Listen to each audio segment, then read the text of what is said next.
Why do women's sports exist? If you can't define a difference between women and men, why not abolish women's sports and just tell little girls to swim with little boys and see who wins? Oh, I'm simply saying that that sex is My different question, than gender. why and I do believe that women's sports have a great exist? value. I mean, Senator, I'll tell you right Ms. now. Robinson, please answer the question I'm asking you. Absolutely. Why do women's sports exist? Thank you, Mr. Chairman. Title IX was a landmark civil rights law. It helped create the incredible breadth of women's sports and girls' sports that we see across the country. I believe in girls' sports. I believe in women's sports. I'm the proud father of 2 daughters who are both athletes.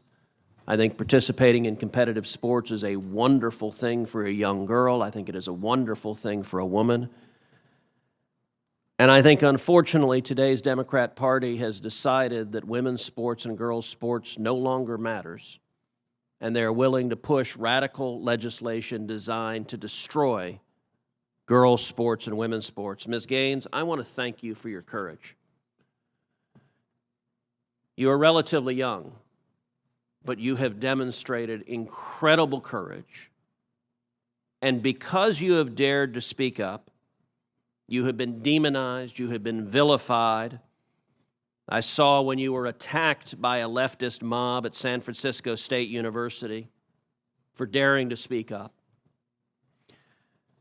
You had an incredible record as a swimmer at the University of Kentucky. You were a 2-time NCAA All-American. You were a 5-time SEC champion. You're an SEC record holder and a 2-time Olympic trial qualifier.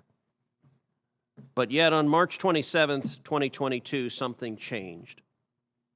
What happened on March 17th, 2022? That's when Thomas and I raced in the 200 freestyle and again resulted in a tie. And so you tied. What was the consequence of tying? We went behind the awards podium where typically you're handed your trophy, you're marched out, you're named an All-American. And so we go back there and the official looks at both Thomas and myself and says, "Great job, but you guys tied. And we only have 1 trophy, therefore we're giving this trophy to Leah." And I question this and I say, why? And at first I shortened it in my testimony, but really he stumbled on his words. He didn't know how to answer this. And at first he's, well, we're just doing this in chronological order. To which I further pressed, and I said, okay, well, what are you being chronological about? Because we tied. And if we're doing this off alphabetical order, G comes before T, so what are you being chronological about? To which this wasn't a script they had prepared for him. And he actually appreciated his honesty. He did say, we have to give the trophy for Leah because Leah has to have it for pictures. They've made that clear. Leah has to have the trophy for pictures. You can pose with this trophy, but you have to give yours back. You have to go home empty-handed. Leah Thomas takes the trophy home. End of story. Now, let me ask you, as someone who's competed at the elite level, in your experience, is there a difference between women and men? Of course. I think we learned this at a very young age, watching even 12 and unders play. Going through puberty causes irreversible advantage, that no matter the training, no matter the diet, no matter any alterable change you can make, will overcome that male advantage. Especially in sports like swimming, where lung capacity matters so much. Even something as silly as throat size, men have on average a 40% larger throat, which sounds like it's nothing, but when you're grasping for air, that 40% larger throat makes a huge difference in athletic success, not to mention height. You guys know the differences. Ms. Robinson, do you agree with Ms. Gaines that there's a difference between women and men? If the question is about trans women... I'm just asking, is there a difference between women and men? What I can say is that the NCAA has rules in place. They've had rules in place for the last decade, and when this competition happened, I'm going to try again. The rules were clear. Do you believe there's a difference between women and men? It's a yes-no question. Do you believe there's a difference? Oh, I think that we're talking about this case with the NCAA. No, I'm asking a question. Do you believe there's a difference between women and men? Most people could answer this very simply. I'm curious if you're willing to do so. Oh, absolutely. I'm just putting it into the context of the conversation that we're having. I think that there are definitions related to sex. Is that a yes? So I'm trying to get a yes or no. I'm not trying to get a speech. Is there a difference between women and men? I think that there are definitions for biological sex. Okay, so you're not answering that. Let me ask you this question then. Why do women's sports exist? If you can't define a difference between women and men, why not abolish women's sports and just tell little girls to swim with little boys and see who wins? Oh, I'm simply saying that that sex is My different question, than gender. why and I do believe that women's sports have a great exist? value. I mean, Senator, I'll tell you right Ms. now. Robinson, please answer the question I'm asking you. Absolutely. Why do women's sports exist? I think that there are so many positive benefits to sports. But I mean, why have a we've talked separate about it here category for today. women? If there's no difference between women and men, why to have women's sports?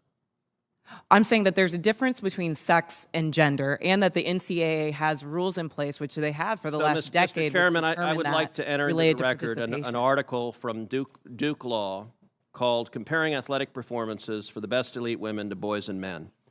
And it goes through examining in 2017 the top records for women in the world in various track and field events. So, for example, in the 100 meter, the top record for women in the world was 10.71 seconds. Now, that record for the number one woman in the world in 2017 was, in the year 2017, broken by 124 boys under 18. In that same year, the record for the number one competing woman in the 100-meter dash in the world was broken by a total of 2,474 men. If the radical Democrat agenda to destroy girls' sports and women's sports succeeds, little girls will not have a chance to compete. So I ask unanimous consent that this article be entered into the record. Without objection. Senator Padilla. Thank you, Mr. Chair. Colleagues, a recent Let's talk about what really happened when Senator Ted Cruz tried to lecture America about women's sports. Cruz opened his remarks claiming he believes in girls' sports, painting himself as a defender of women's rights. But here's the truth. What he's really doing is using women's sports as a wedge to attack transgender people and score political points. He talks about Title IX as though it belongs to conservatives, but Title IX, the landmark civil rights law, was written by Democrats who believed every woman deserves equal opportunity, access, and dignity. It wasn't meant to divide people or erase anyone's identity. It was meant to end discrimination. Period. When Cruz says, Democrats want to destroy women's sports, that's not only false, it's insulting. Democrats are the ones fighting for fair funding for women's programs, equal pay for women athletes, and safety for all students, including transgender girls who simply want to play sports like everyone else. Then Cruz turned to Riley Gaines, a former college swimmer who tied with Leah Thomas, and used that story to suggest that trans women have no place in athletics. He turned a nuanced issue of inclusion into a culture war headline. But let's look at the facts. The NCAA has clear rules for transgender participation, developed with medical experts, coaches, and athletes. Those rules have been in place for years, supported by both Republican and Democratic administrations. There's no secret conspiracy to destroy anything. And despite the talking points, trans women do not dominate women's sports. They represent a tiny fraction of athletes nationwide. What does dominate are the constant attempts by politicians like Cruz to weaponize trans lives for applause lines. Cruz demanded a yes or no answer to a complex question. Is there a difference between men and women? But biology and identity aren't that simple, and pretending they are only erases real people. Here's the reality. Sex and gender are not identical. Transgender women are women. Transgender men are men. That's not ideology. That's respect backed by decades of science and experience. Democrats believe every person deserves to live authentically without being turned into a political prop. When Cruz interrupts witnesses and badgers them for sound bites, he's not protecting women, he's exploiting fear. And let's not forget the hypocrisy. The same Republican lawmakers claiming to defend fairness for women routinely vote against equal pay bills, against reproductive freedom, and against protections from gender-based violence. Their sudden concern for girls' sports is pure performance. What Democrats are defending is something bigger, the right of every child to learn, play, and dream, without being bullied by the government or humiliated on national TV. Inclusion doesn't destroy women's sports. It strengthens them. It tells every kid, cis or trans, that they matter, that they belong, and that America's promise of equality truly includes them. So, while Ted Cruz shouts about trophies and chromosomes, Democrats are building a future where fairness and compassion coexist. A future where we protect both women's rights and trans rights, because equality isn't a zero-sum game. That's the America we're fighting for.